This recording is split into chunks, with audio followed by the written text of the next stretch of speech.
자리에 오셨습니다. 최고의 은혜 자리에 오셨습니다. 새해 복 많이 받으세요.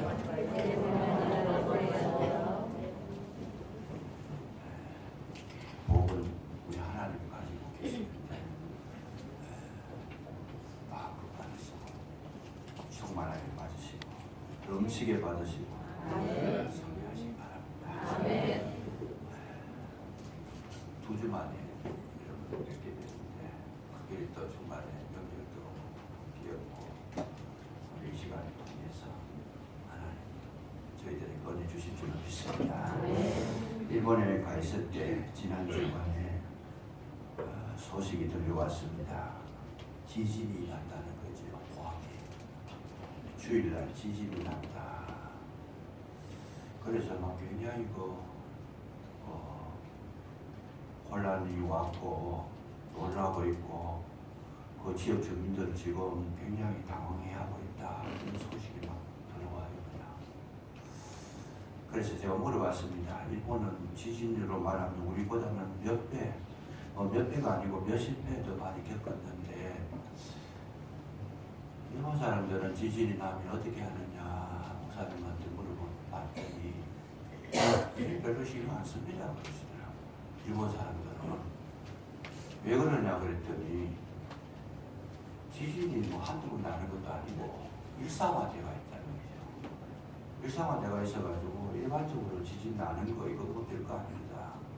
그리고 또 하나는 뭐냐면 내진 설계가 돼 있대. 집을 지을 때 아예 우리는 지진대가 형성되어 있으니까 내진 설계를 해가지고 웬만한 지진은 다 이길 수 있더라고요. 그렇게 말하는 것을 듣고는 제가 거기서 참 많은 지혜를 얻었습니다. 어떤 지혜를 얻었느냐 하면 여러분 자연재해 이거는 막을 수가 없어요. 이 지진이 일어나는 게 일어나지 마라.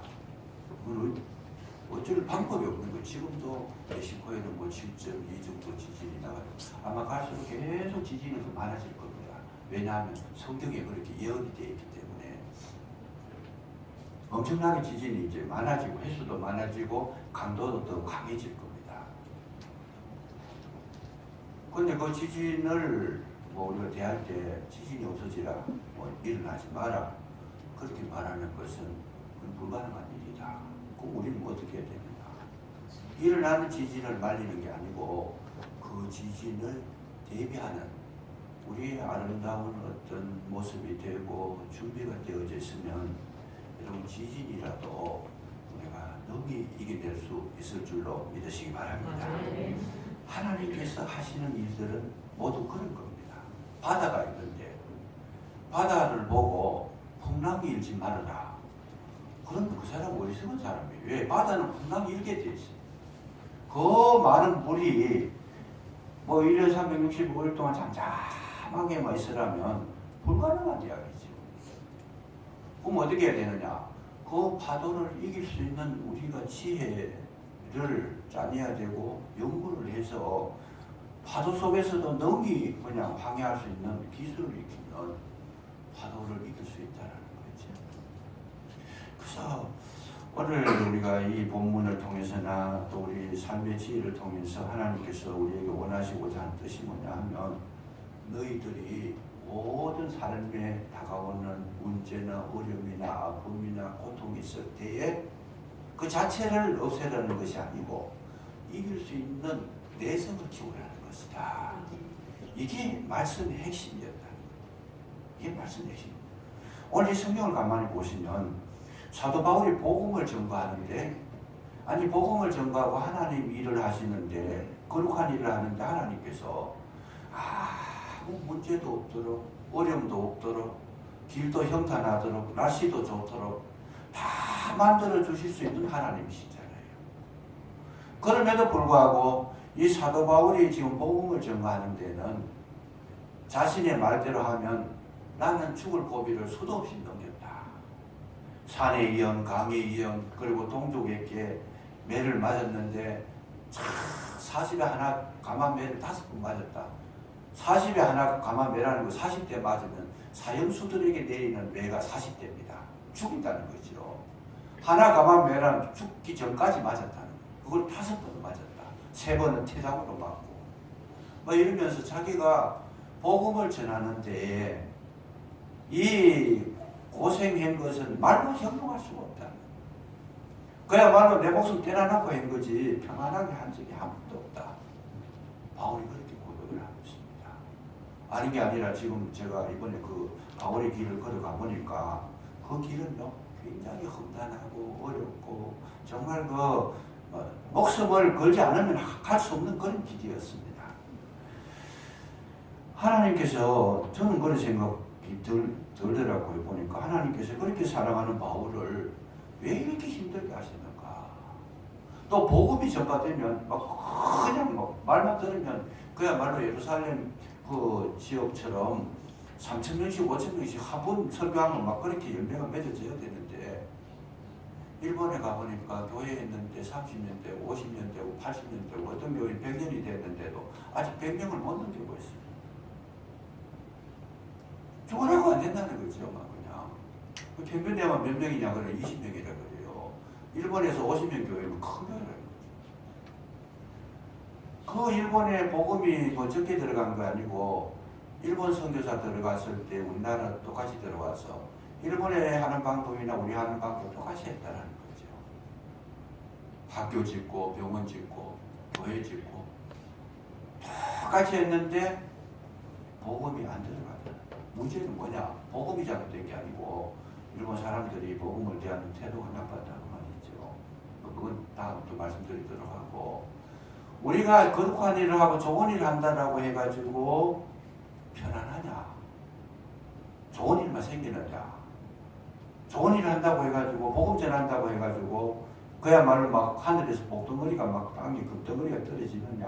아니라는 말이죠.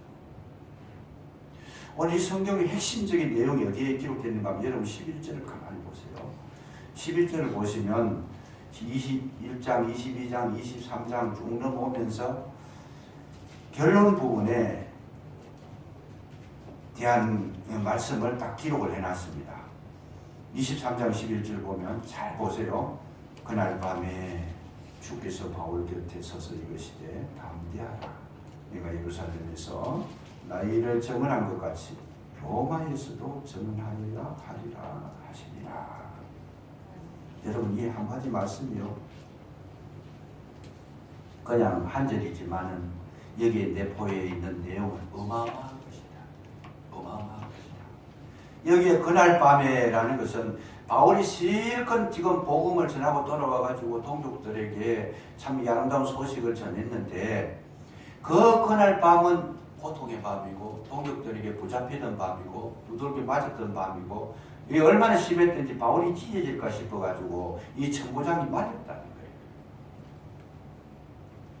그날 밤은 엄청난 고난의 밤이었다. 아픔의 밤이었다. 여기에 한마디로 그날 밤이라고 기록했지만 그날 밤을 문을 열어보니까 그날 밤이란 이 단어 안에는 바울이 일평생 동안 그렇게 고생하고 아팠고 괴로워하고 슬퍼했던 내용이 그 속에 다 들어있다라는 거예요. 우리 인생살이도 마찬가지입니다. 누구든지 그날 밤이 다 있어요. 예수님도 그날 밤이 있었어요. 예수님께서 잡히시던 밤에 예수님께서 이 땅에 복음을 전가하러 오셨고 생명을 구원하러 오셨고 자신을 던져주러 오셨는데 정말 이 인류를 구원하러 오셨는데 예수님께서 그날 밤을 겪게 되더라는 거죠. 아니 뭐가 제일 잘못됐어요? 우리 인생을 구원하러 오신 분이잖아요. 아무리 구원하러 오셨지만 그날 밤은 피하지 않았다는 거죠. 피해가지 않더라는 거예요. 그날 밤은 제자들이 배반하고 뿔뿔이 흩어지던 밤이었고 폭도들이 날뛰던 밤이었고 그날 밤은 옷벗김을 당하고 침뱉음을 당하던 밤이었고 그날 밤은 채찍을 맞는 밤이었습니다. 그날 밤은 예수님에게 가장 고통스러운 밤이었다 그 말이죠. 이 밤은 누구에게나 있다.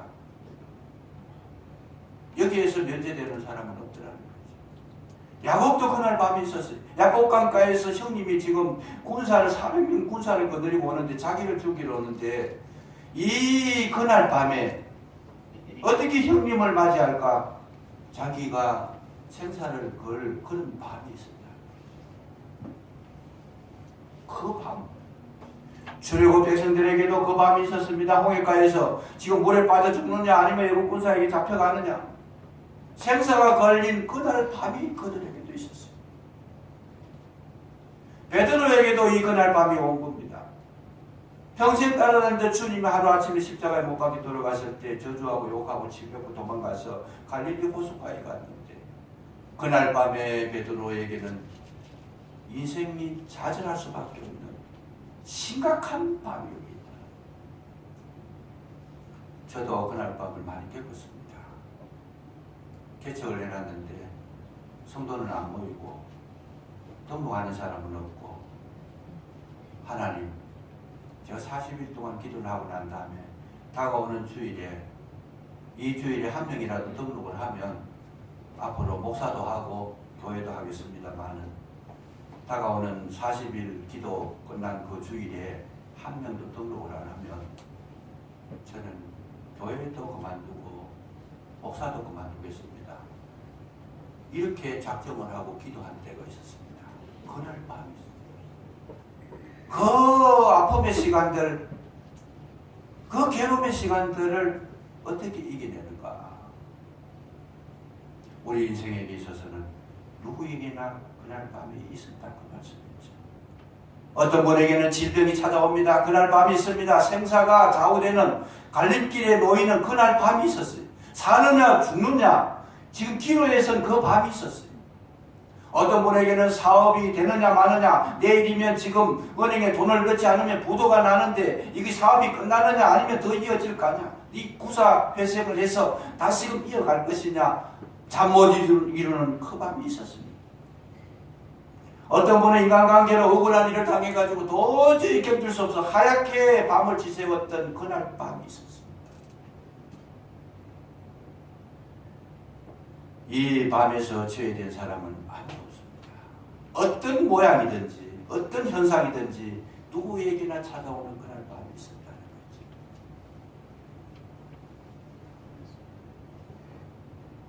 자연재해로 질병으로 사고로 여러 가지 경제 문제로 인간관계로 가족 문제로 자녀 문제로 하얗게 밤을 지샌 그날 밤이 있었다. 저는 이 성경을 읽으면서 그날 밤에 그랬는데 이 성경을 딱 읽고 그날 밤에 하는 여기에 감동이 돼가지고 더 진전이 안 되는 거죠. 제 자신이 살아온 지금 그날 밤들이 떠오르는 거죠. 한두 번이 아니었어. 여기에 있기까지 수없는 그날 밤을 보냈던 거죠. 주님께서 그날 밤을 좀 없애주셨으면 평안하게 여기까지 왔으면 얼마나 좋을까 생각해 봤지만 주님은 면제해 주지 않았습니다. 혜택도 주지 않았어요. 보너스도 없어요. 아주 냉혹하게 거기를 거겼어요. 오죽하면 제가 목사를 그만두려고 안수받은 목사 이거는 그만둘 수가 없어요. 이거는 항정직이라 영원히 가는 거예요. 주님 앞에 가는 날까지 주님 오시는 날까지 가져가야 될 직분인데 오죽하면 그걸 그만두려고 했어요. 얼마나 힘들겠어요. 그 뒤에도 이 교회를 건축하면서 그날 밤이 있었습니다. 그런데 한 번도 가볍게 지나간 적이 없었어요. 저뿐만 아니고 아마 모르긴 몰라도 남 모르는 그날 밤들이 다 있었을 것 같습니다. 그런데 중요한 것은 오늘 이 성경 속에서 뭘 말씀하십니까?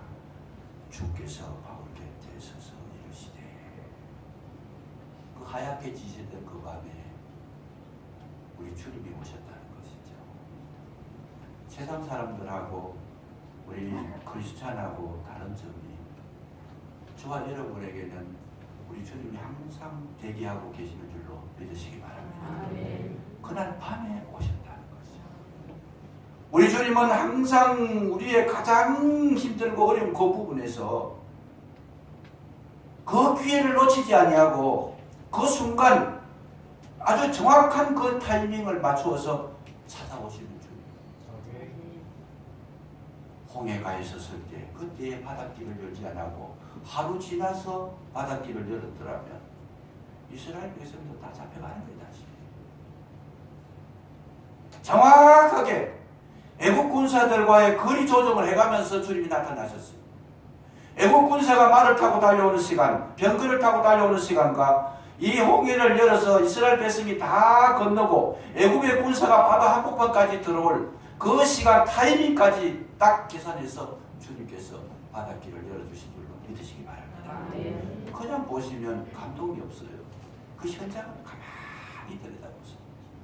애국 군사들이 바다 홍해 한복판에 들어왔을 때 바닷물이 다시 합쳐졌다. 전멸해. 얼마나 기가 막히지 않습니까? 얼마나 기가 막혀요.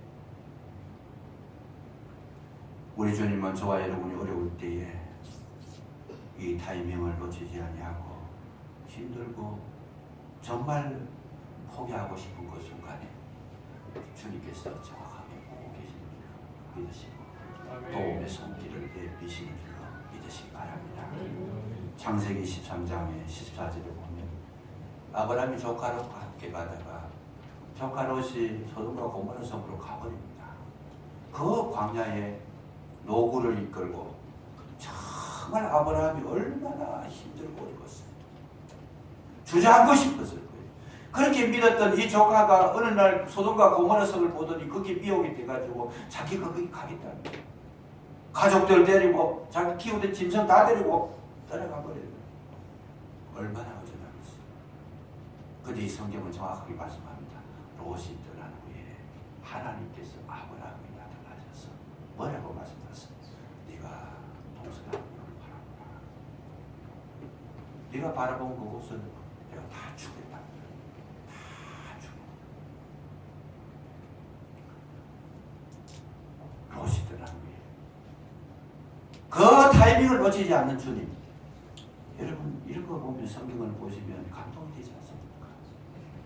베드로가 고기를 잡았는데 밤이 맞도록 수고하여 얻은 것이 없지만 빈털터리 빈배를 가지고 거꾸로 싣고 있는 그 순간에 주님께서 나타나셨습니다. 베드로야 깊은 곳에 가서 던져라. 성경을 읽어보면 이런 부분들이 너무 많아요. 에스더서를 읽어보면 이 모르드게가 또 모르드게 유대 민족이 하만으로 말미암아 죽게 됐습니다. 이 조서를 꾸며가지고 이 모르드게는 50규빗이 되는 장대 겉에 목을 매달고 유대 민족은 모든 사람이 달려들어서 다 죽여라. 조서에 도장만 찍히면 그 일이 시작이 되는데 여러분 에스더서를 가만히 읽어보면 그 밤에 에스더서 1장 1절에 그 밤에 이 느부갓네살 왕이 아니 아하수에로 왕이 잠이 안 와요. 그 밤에.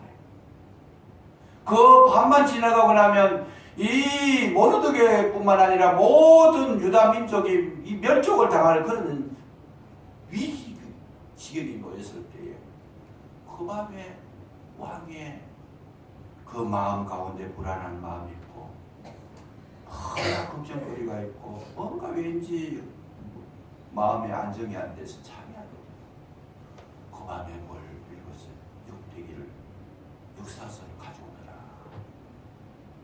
그래 보니까 거기에 하만이 모르드게가 거기에 공을 세운 합비리라는 뭘 읽었어요.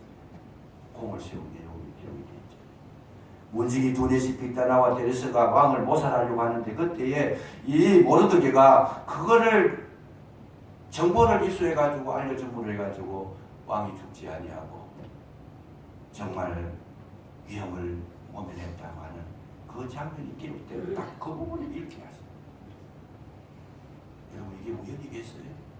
정확하게 이 밤이 지나가면 유다 민족이 끝납니다. 그걸 읽고 나서 왕의 마음에 감동되고 모르드게에 해준 게 뭐가 있느냐? 없습니다. 모르드게에게 왕이 입는 관복을 입히고 그 뒤에 내용을 여러분 아십니까? 모르드게를 달려고 했던 그 장대에 하만을 달았다. 위기의 순간에 우리 주님은 나타나셔서 그것을 그것을 역전시키는 주님이신 줄로 믿으시기 바랍니다. 아멘. 우리가 살아가는 세상은 험난합니다. 어렵습니다. 힘듭니다. 참 죽고 싶은 시간도 있습니다. 괴롭습니다만 저와 여러분에게는 오늘 본문에 나오듯이 바울 곁에 서서 말씀하셨더라. 바울 곁에 서서 이르시되 말씀하셨더라. 할 말이 많아요. 말씀하셨더라. 주님은 저와 여러분에게 오셔서 뭘 하시느냐 말씀 주시는 줄로 믿으시기 바랍니다. 말씀의 은혜를 받게 하시다. 말씀의 은혜를 받으시다. 말씀이 내 심령 가운데 내 가슴 가운데 정말 그냥 잘 박힌 목과 같이 건강성 철필로 심정에 하나님의 은혜의 역사를 기록을 해놓습니다. 그 말씀은 어떤 말씀이에요? 세상을 창조하신 말씀. 빛이 있으라 하니까 빛이 있었다. 세상을 창조하는 그 말씀이 내 심령 속에 들어왔다고 하면 불가능이 없다고 말이죠.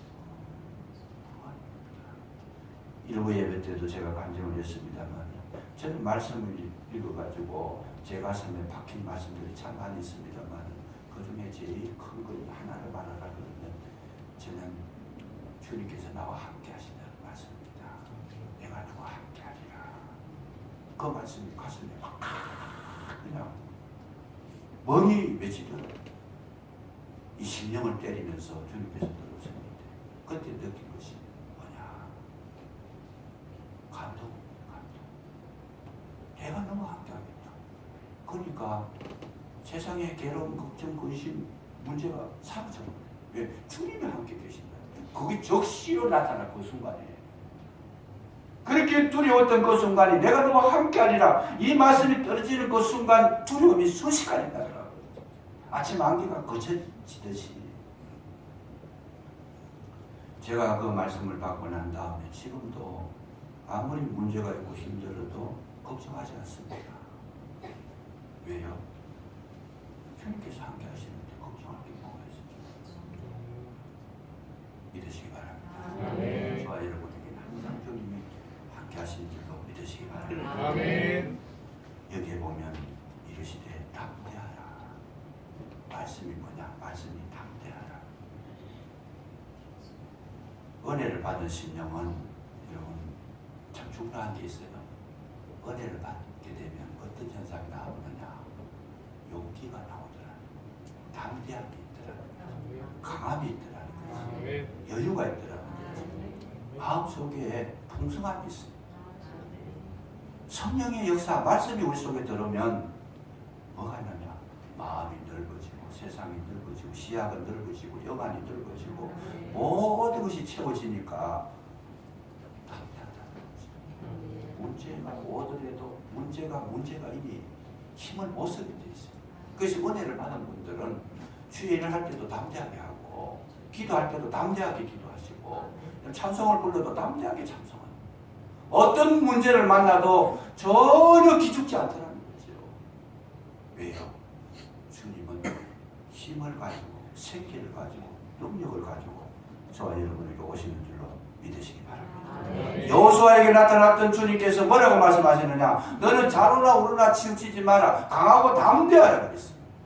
여리고성이 아무리 크고 가나안 정복하는 게 힘들더라도 너는 강하고 담대하라. 왜? 내가 너와 함께하리라. 전혀 걱정할 것이 없다.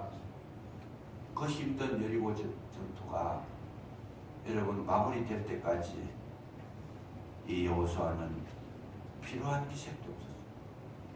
두려워한 적도 없었어요. 놀란 적도 없었어요. 왜? 하나님께서 함께 하시니까. 저와 여러분은 얼마나 복받은 자인지 모릅니다. 주님께서 나와 함께 하시는 것을 분명히 주님은 그렇게 말씀하셨는데 내가 못 받아들이면 불행하잖아요. 이 시간 말씀 받아들이시기 바랍니다. 아멘. 주님 나와 함께 하십니다. 아멘. 나한테 오십시오. 주님께서 주님께서 나와 함께 하십니다. 나와 함께 하십니다. 주님께서 당신과 함께 하십니다. 당신과 함께 하십니다. 좌우 옆으로 인사를 해주세요. 힘을 실어주세요. 염려하지 마세요. 함께 하십니다.